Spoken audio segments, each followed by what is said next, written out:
There are so many evidences of spinning wheel, of the handloom, lot of crafts. I mean, the coins, jewelry made from all natural products. So that was how civilization developed or established itself. It is with time, a lot of things changed when influence of a lot of factors, maybe with colonization and the effect of fast products, the need, demand, a lot of things changed.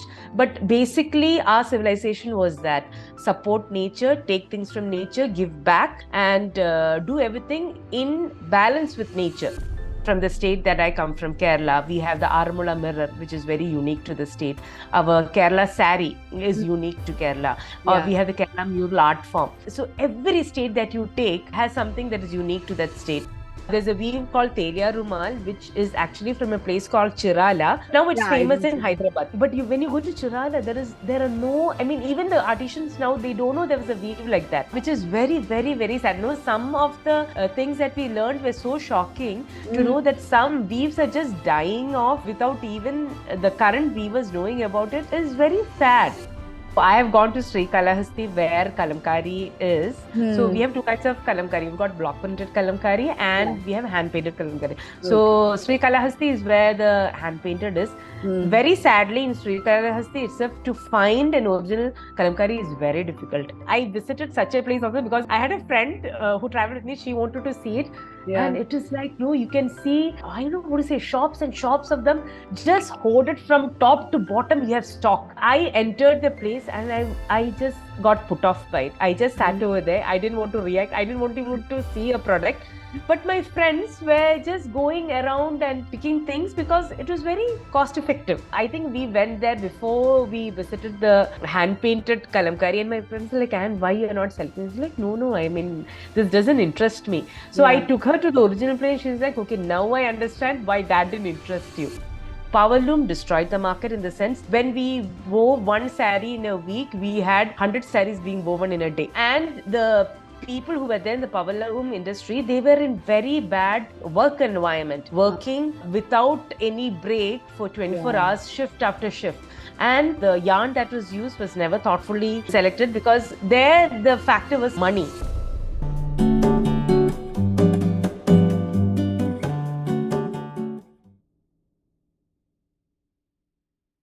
Hi, Anne. Welcome to the Eco Sheroes podcast. So happy to have you on the show. Very excited to hear all about your interesting journey of craft safari. I'm always awestruck with your passion and commitment to support and promote artisans. So, very warm welcome. Hi, Pallavi. Good morning.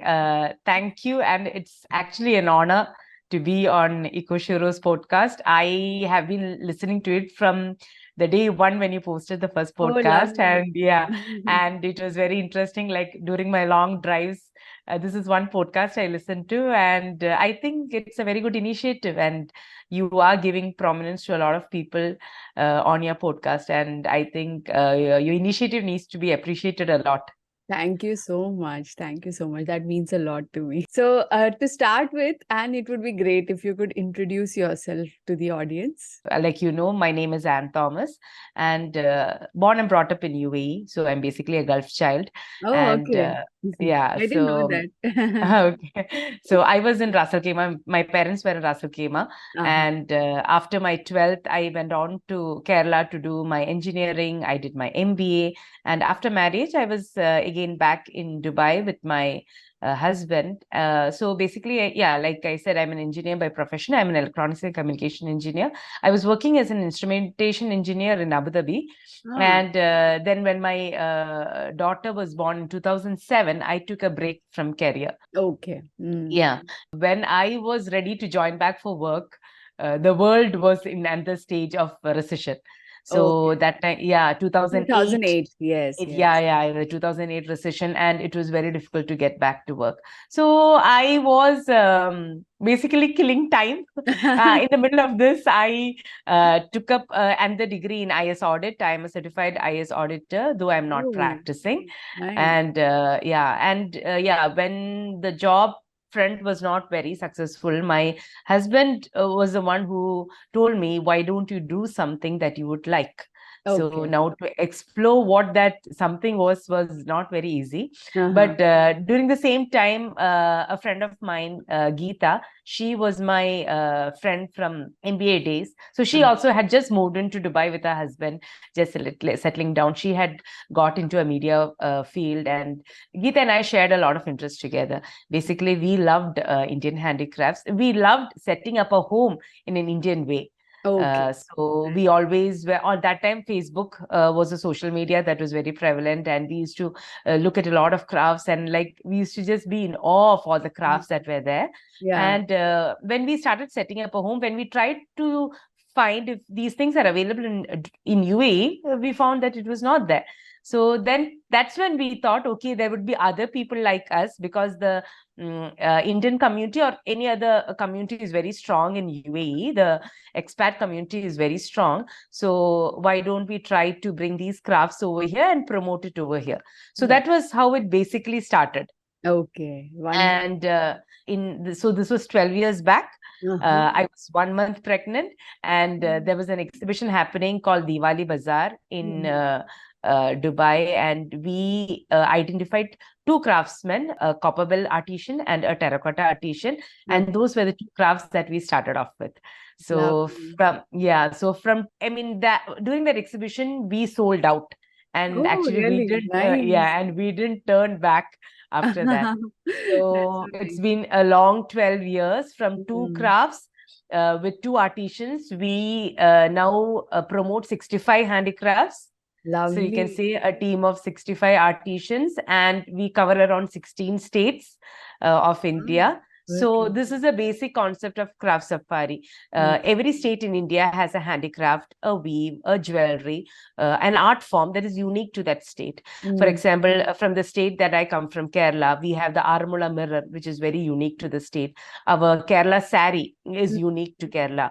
Or Yeah. we have the Kerala mural art form. Mm.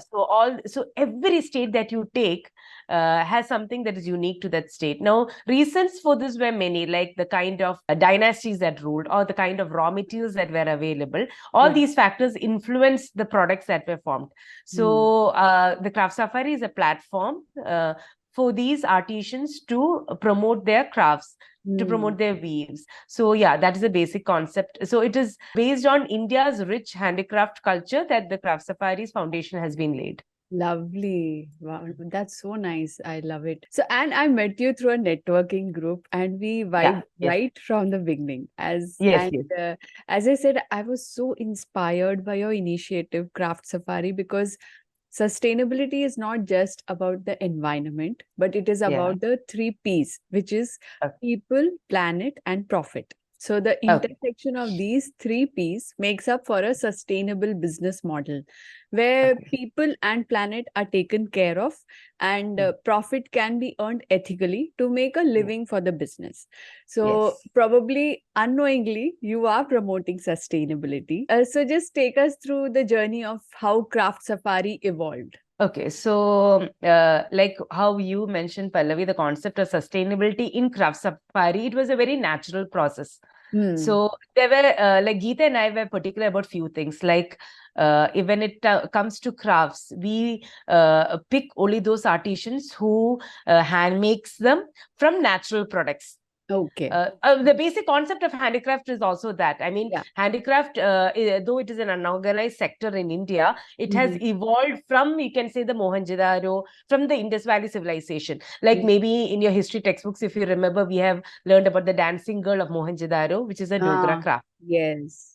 Yeah, I mean, my daughter, I teach her history. There are so many evidences of spinning wheel, of the handloom, lot of crafts. I mean, the coins, jewelry made from all natural products. So that was how nature, how civilization developed or established itself. It is with time, a lot of things changed when influence of a lot of factors, maybe with colonization and the effect of fast products, the need, demand, a lot of things changed. But basically, our civilization was that support nature, take things from nature, give back, and do everything in balance with nature. That was our basic concept. Yeah. So the concept of craft safari was, it was, though we didn't do it as a conscious thought, it evolved with time. So these were some things that Geeta and I agreed on, that whatever we promote would be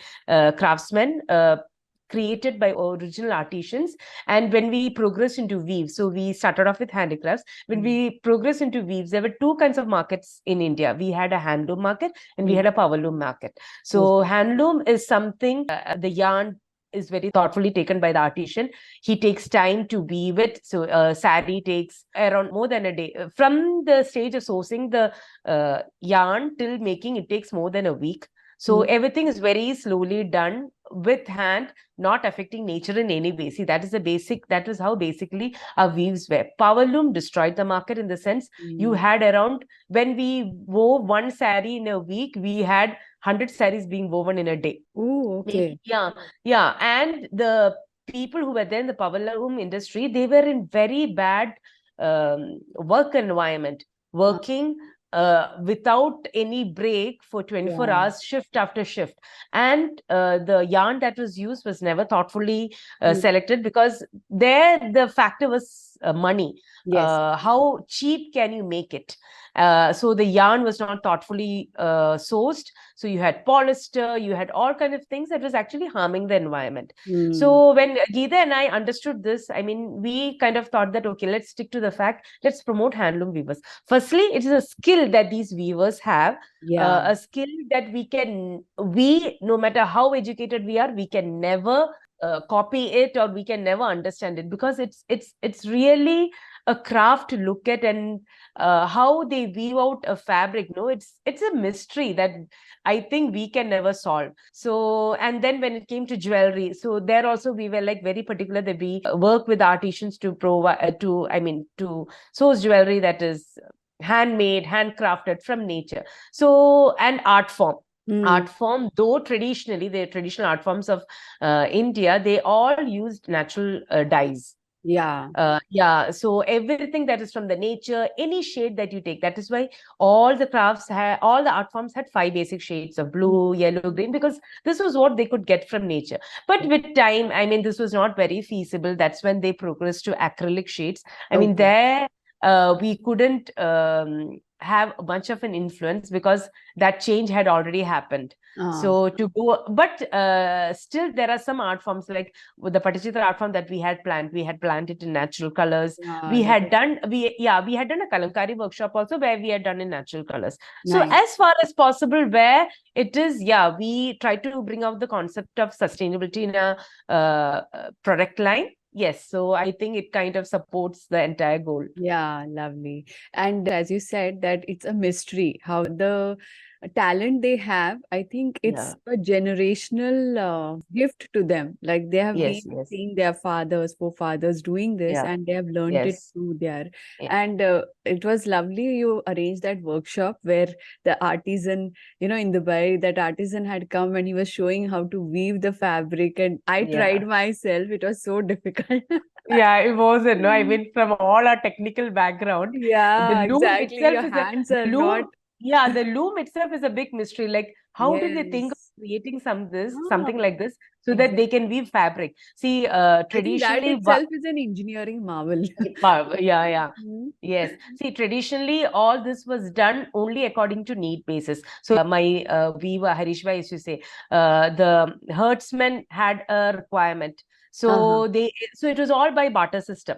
So they gave the wool, so they created the shawl, that because in Gujarat it's cold in few months, so they created the shawl, and in return they got milk. So everything was according to need. Barter system according to need. There was nothing, I mean, done which was, I mean, everybody had things only that was necessary. Exactly. So I mean, I think that is the beauty of the whole thing. But And that sadly, was so sustainable, right? Like yeah. there was So no sadly, overconsumption or yeah, wastage. yes. But sadly, I mean, trends, markets, everything changed. Changed, yeah. Yeah. And these weavers, very sadly, in spite of the skill they have, they are in a very bad situation. So, so the craft safari, other than being a platform to promote these products, we also felt there was a need to bring, to give these artisans a platform so that they can travel all the way to Dubai, see the Yes. market, because their horizon changes a lot, and Yeah. matter of factly, their value in the society kind of changes when Yes, they exactly. yes, yeah. So my, like the weaver that you met, Harish bhai, he's traveled two Yes. times to Yeah. Dubai. So when you Yeah. met him, it was his second visit. Lovely. And yeah, and so that time when he came, we had actually three agendas during his last visit. One, there was a brand in Dubai which was launching one of their products, and they needed a weaver on site Okay. to weave out their logo. Right. And the brand was very specific that they wanted a weaver. They wanted Ah, handmade, okay. and they wanted a weaver. I mean, the event guy was telling me they tried to promote pottery and all that because it was readily available. To get a weaver, they didn't know, but the Oh, brand was very specific that they wanted a weaver. And that's when I pitched it, and Harish bhai wove 90% of the logo in back home, and he uh, brought in a loom, wove rest of it on at the right. event, and presented it to the CEO. So Love. that was a very big event for him, because the kind of exposure you go out, the kind of people, and people were very nice to interact with. So he had a very good experience over there. The second was a workshop we had at the studio where you had Yeah. joined in, and yeah, and we were trying to basically, all those who want to have a feel of spinning and weaving, we were trying to give that kind of feel to the community. And the third event we had done, that is that JSS International School in JVC gave us a platform to interact with the children. Nice. So Yeah. we had a session with the seventh graders and eighth graders where we put up the loom, we put up the spinning wheel, and we tried to convey to the people that who makes your clothes. Are you aware who makes your clothes? Yeah. So the general response we had got is that brands, but nobody knew or have even seen a weaver. Yes, exactly. So we gave them a very fine discussion of what weaving is about, how shades are done, and we gave the children an experience to try out the loom. And I should say the children were so. I mean, we were actually scared how seventh graders and eighth graders would react to it, Yeah. but they were so responsive and like a sponge. They were just absorbing all the knowledge. How nice. And Harish bhai was telling me, of all the three events, that was his best event, because Lovely. he never got onto a stage and he has never addressed children.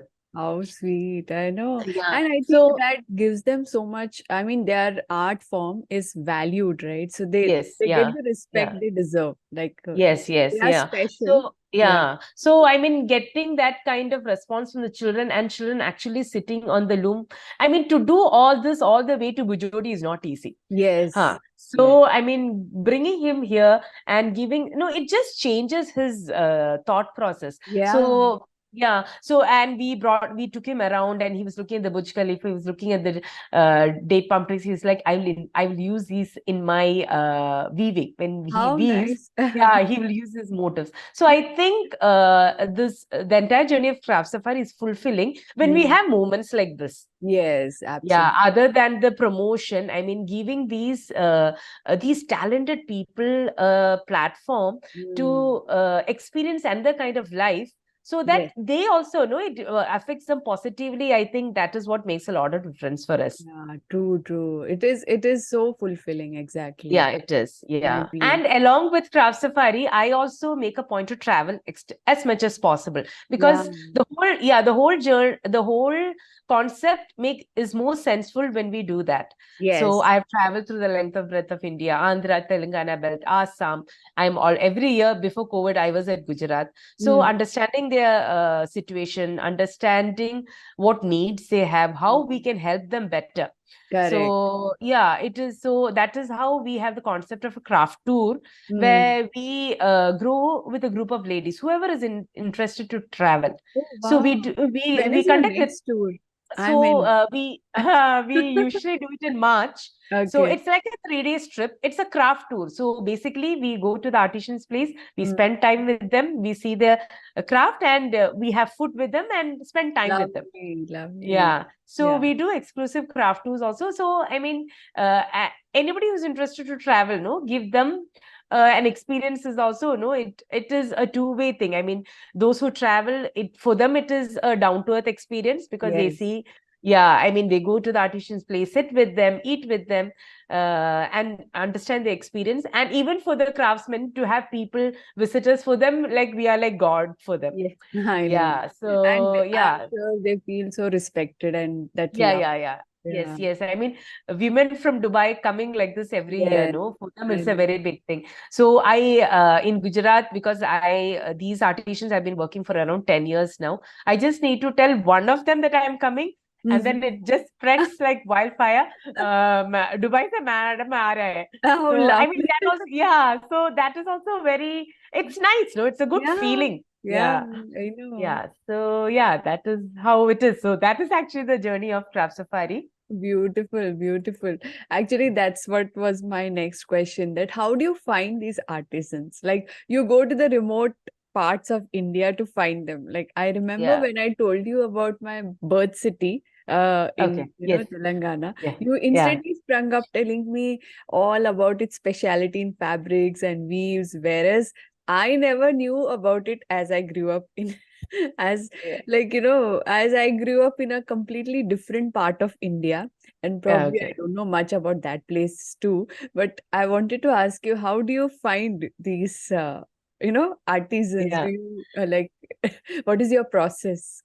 So when I plan for a trip, so there are two ways of travel. I went to meet weavers. So Mhm. we explain. So last time when I went through the Telangana Andhra belt, there was a friend of mine also who. So she had. So my engineering classmate, she is married to somebody from Andhra. So when I was planning the trip, she was like, "And this looks so exciting. Let me also just join it." How lovely. So she drove. She flew in from UK Mhm. and I from Dubai, and we went through the entire belt. So what we basically do is that we try to explore weaves. We try Okay. to understand the origin of these weaves because some of these weaves have just died off. So Yeah. there's a weave called Telia Rumal, which is actually from a place called Chirala, which Mm-hmm. is like the south of Andhra. But if you go, but now it's Yeah, I famous know. in Hyderabad. Uh-huh. But when you go to Chirala, there are no. I mean, even the artisans now they don't know there was a weave like that, Oh, okay. which Really? is yeah, which is very, very, very sad. No, some of the things that we learned were so shocking to Mm. know that some weaves are just dying off without even the current weavers knowing about it is very sad. We even visited some government initiatives to promote handloom where they're setting up looms so that people can come and weave. Okay. It's basically a government setup, but the people who are working there, no, they're very, very upset or sad. I mean, at the end of the day, what they say is that money is all in IT. That is where all the income comes. So, what is it that can make a change to the livelihood? I am not able to understand or, I mean, contribute to it. But Mm. I think, no, So I think if you this, are doing it in your way. You are promoting yeah, their art yeah, and you are but I bringing their mean, products. I don't know, one person, Yeah, I uh, know. Yeah. I think yeah, there should be more of craft initiatives, safaris. yeah. So Yeah, yeah, naturally, there are, but I mean, I mm, think no, everyone should travel and understand. yes, yes. Yeah, how the weaver situation is. We have seen beautiful weaves at a store, but have we understood the journey of a Yeah. weave? Huh? I True. went to Mangalgiri. I mean, all of us love Mangalgiri saris, but you Yes, should, my mom I loves mean, it. yeah, but you should see the situation where that weaving happens, no? I mean, we feel really sad that Oh, the work atmosphere, it is so unclean and they right. are used to it, but so when we were at Mangalgiri, Sari had just finished weaving, and Mm, I said, because I saw how it was ending, I said I need it. So he okay. immediately cut it, and I bought it from him. Such a beautiful sari, looks so lovely when I drape it or if it's in my cupboard. But Yeah. from where it has come in, no, I mean that whole process. I mean, it is very sad when we think back. Yeah. So True. these are things I feel people should appreciate. Yes. So when you buy a handloom sari, see, there's a lot of effort, lot of thought process that goes into it. I think that needs to be appreciated. I mean, Yeah. I think awareness also has to be created, then people might appreciate. Yes. But I hope people have the time. I mean, take a moment to think and know when you're buying a sari. See, you don't have to buy a lot of saris, just one Hmm. sari. Or I mean, from like I collect weaves from states, so I Yeah. collect one weave from a state, so that Right. That's yeah. good. So when you buy one, no, I mean, understand, appreciate it, and that's more than enough. And these are things that will never die if it just gets passed on to generation. See, Yeah, they're I have such good quality, right? yeah, Like, yeah, mm, yeah. So I have my grandfather's sister. She is oh, 99 years old. She's still wow. alive. Okay. She was so she was in Hyderabad. She was actually the vice chancellor of Osmania University, and Uh-huh. she was a big collector of handloom saris. Love. So when I go for vacation, I used to go to her, and oh God, she can just talk on and on about her ikats, of her gadwas, of her naran Lovely. pates. And I have, so I told grandma, you need to give me a sari of yours. So Mm-hmm. I have a gadwal from her, so many years old. See, I told her she's 99, so that sari must be at least Of 80 course. years old. See, Yes. she's passed it on to me. I can easily pass it on to my next generation. Children. I know. Yeah, so Exactly. that is the beauty of handloom. Yeah, I think, and that is something we need to promote and people Yeah. need to understand. Right, I know Yeah, exactly.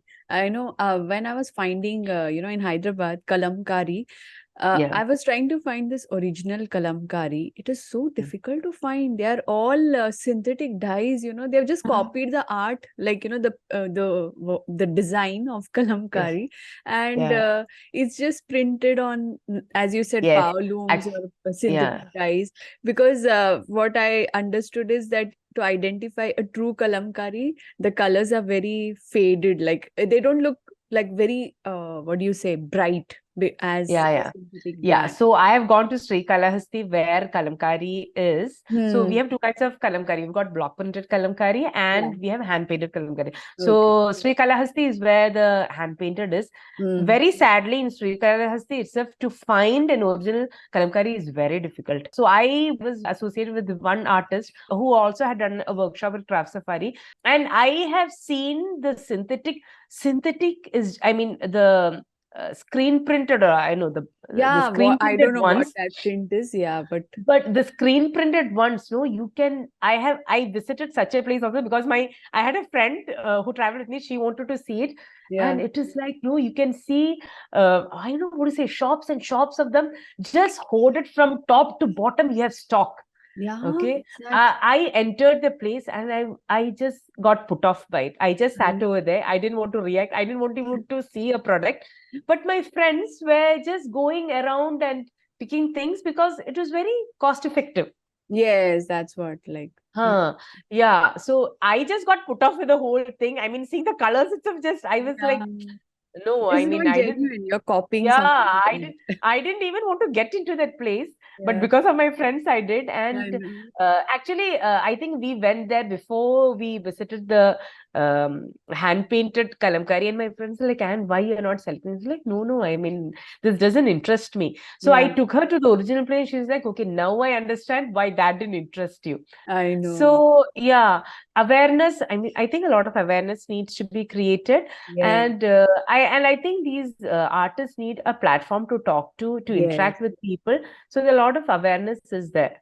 True, true, very true. Yeah, What is like you said, their situations are very bad. What is the yeah. plight of these artisans? Because of industrialization, are they too shifting to synthetic dyes and fabrics? See, you want anybody who buys a sari from me, a block printed sari. First thing Yeah. they tell me, their first requirement is that the dye shouldn't, it shouldn't weep. I mean, they should not run out. Mm, yeah. Sadly but truly, if it is a true block printed, with each wash, it will, Start I mean, fading. it will Yeah. reduce because it is like that. Yeah, That it is, is natural. Yeah. yeah, it is natural. See, when a customer comes with the requirement, see, I can't let the dyes fade off, or let the dyes should not weep out. I mean, what will an artisan do? He will Yeah. only look for ways to resort to a synthetic dye. See, it is Yeah. actually the society or the customer taste that is forcing him to shift. Actually, yeah. So, but if I put my foot down and say, okay, I need something that is from natural dyes, then the artisan will also respond Yes, accordingly. absolutely. So it is basically the customers who should define the rules over there. Yes, absolutely. Yeah. Because So after all, they have to make their living. They can't just, and also synthetic dyes, you wear it. It is something close to your skin. Skin absorbs it. It can have harmful effects on Yeah, you itself in exactly. terms of lot of sickness, diseases. They're So carcinogenic also, right? yeah, they're carcinogenic. Yeah. I mean, the dye industry is also working out its ways, creating azo-free dyes. So that they are not harmful to nature, not harmful to people. So, but these dyes are also expensive. So what I do is that wherever natural dyes are not possible, I insist on azo-free dyes, and I make sure that they get access to those dyes, so that we have some kind of flexibility. There's a lot of research happening in the dye industry also. But natural materials give out beautiful shades also. Yes, absolutely. They give out beautiful shades. I mean, it is just a matter of us imbibing it, appreciating it, loving it. It's all lies in the eyes of the beholder. Yes, So beauty lies in the eyes. So I mean, coffee. You take natural coffee. You get tea leaf. They also give out beautiful colors. Pomegranate. They all give out beautiful colors. I mean, it's just a matter of appreciating it and understanding the process, maybe understanding that these are from natural products. I mean, very safely done, and it is safe for you, and it can be passed on to generation. So I think if any consumer, any customer understands it is still feasible to promote the crafts. But sadly, truly, a lot of crafts are dying, a lot of weavers. I mean, because see, there's a limit to how much individuals can support. I think we need a lot of government support too, so that these weavers understand that they are valued. So I have a craftsman in Odisha who does dokra craft for me. So so he was telling me, ma'am, my needs are very limited. All that we need is that we can continue our craft and our generations will continue the craft. That is all that I need. I know. Is what he said. So that my craft will support me, will give me a livelihood, and my generation will. Yes. See, he said, I don't want to leave this. I don't want to go for laborer work. I don't want to do all. See, ultimately it is that. See, anywhere there is. See, at the end of the day, they have to sustain their family. They have to fill stomach. So when the craft is not supporting it, see, what do they do? Absolutely.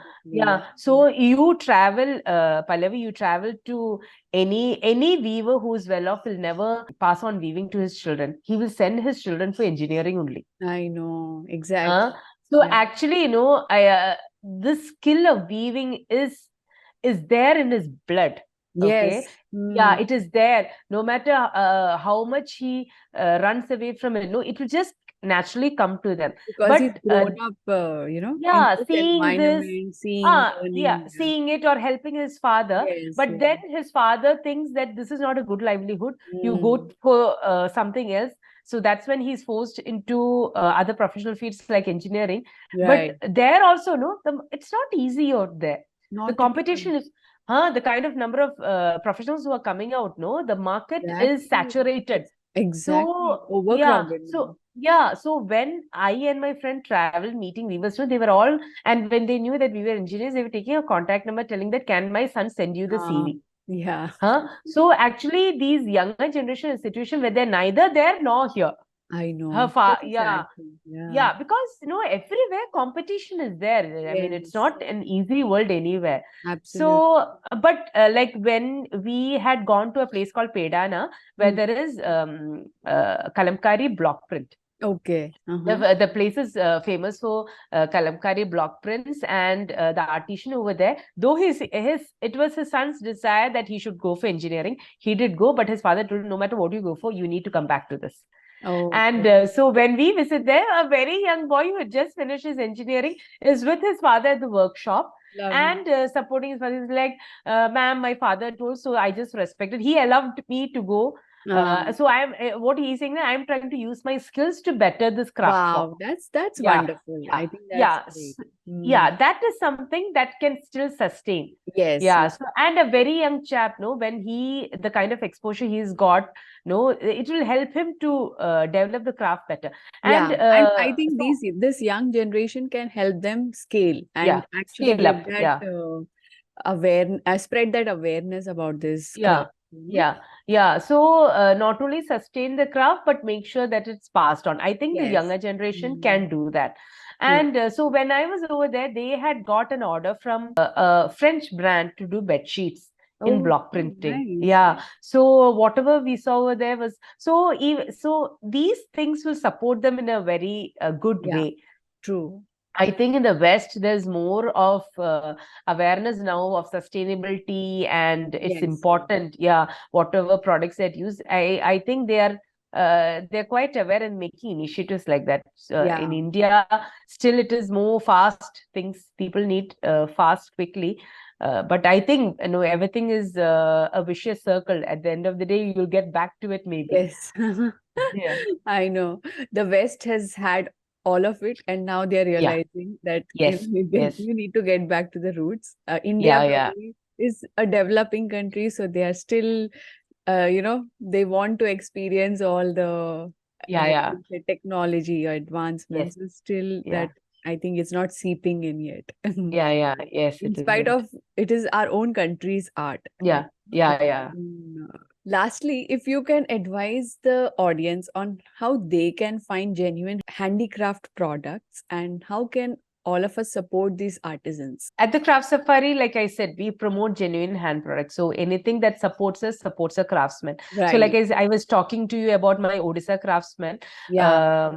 So he is into home decor products. That's what they traditionally do. So I was telling him there is a demand for a lot of jewelry too in Dokra, Mm. and he was telling me, ma'am, if you can arrange a workshop for us, I can train our people so that we can promote it. So Lovely. he's given me a budget, ma'am. We need to raise around 60,000 rupees. Uh-huh. So whatever initiatives that Craft Safari does Yeah. goes into promoting people like this. So That's so nice. yeah, Yeah. so like you said, the three P's, Yes. the third profit, whatever we make or try to do, no, is anything that will support Craft Safari's artisan base. Exactly. Yeah. Yeah. So I think, and also these craftsmen, no, they need a lot of sustained training so Mm. that they also understand what's new in the market Yes. or how they can make their products better, the taste, Yes. as per trends. So, I so think you're what we doing a great job at, because it needs patience because they yeah, don't yeah, come, their understanding is quite different of the world, right? Because yeah, yeah, I yeah, mean, still little like evolving, I must say. yeah. So you need patience to explain to them how they need to But cater they to. are very open to the idea of absorbing these things. Nice, nice. So yeah, so like there's a craft called Nimalakunda. There's a place called Nimalakunda, and there's a Mm. puppetry craft in Karnataka. So Uh-huh. basically, it was used for puppetry, but puppetry is sadly dying, and so now they make jewelry, and they make hangings out of these products.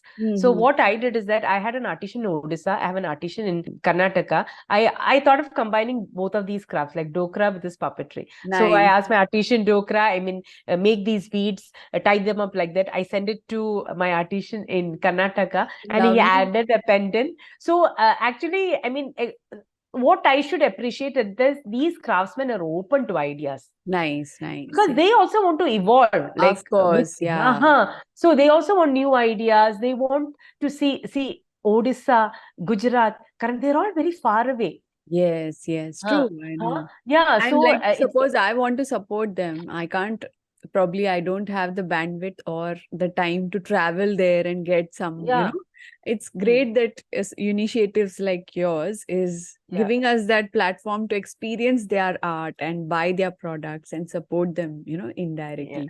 So it's yeah, lovely. Yeah. yeah, I must say it's a great initiative.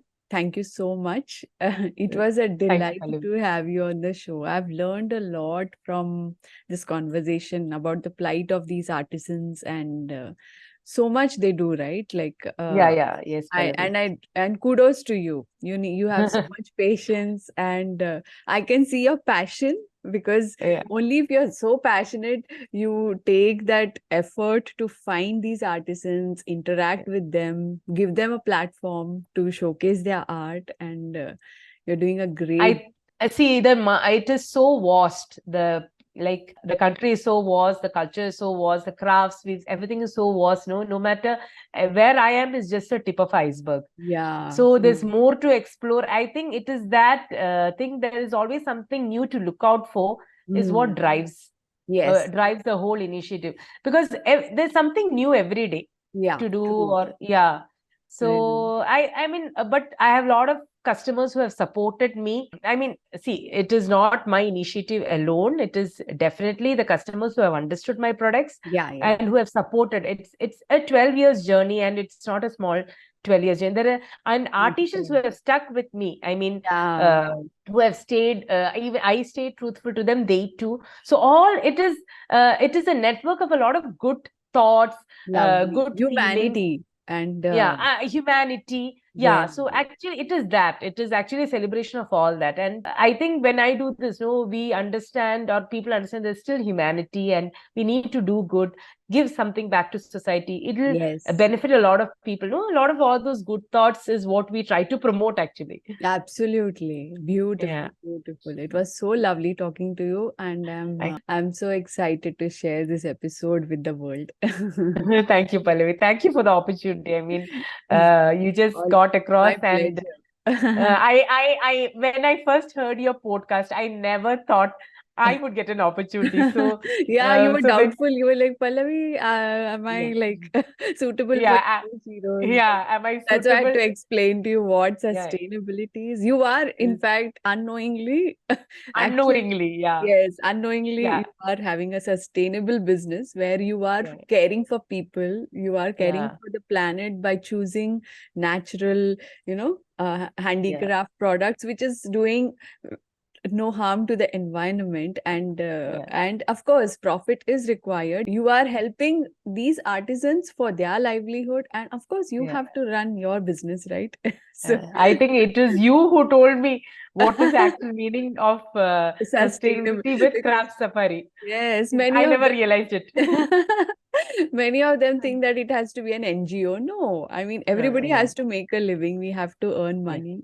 yeah, How are yeah, we going to yeah, put food on our plate, right? So, yeah, true, but it true. has to be in an ethical way where we are Way, respecting the yeah. environment and the people in the entire supply chain. Supply chain, yes, true, very So true. that's Yeah, that's exactly what you're doing. yeah, So it's an yeah. So everyone has a name, everyone has an identity. So I mean, giving that respect to that identity is very important in the very supply important. chain. Yeah, Yeah, true, exactly. And when you yeah, said you were so touched by the conditions they were working in, yeah, that yeah. itself shows your side of humanity. And, that's why Okay. that drives you to, give this platform, make them get a better, living. So Yeah, they can keep this art form intact and keep going for generations. That's yeah, yeah.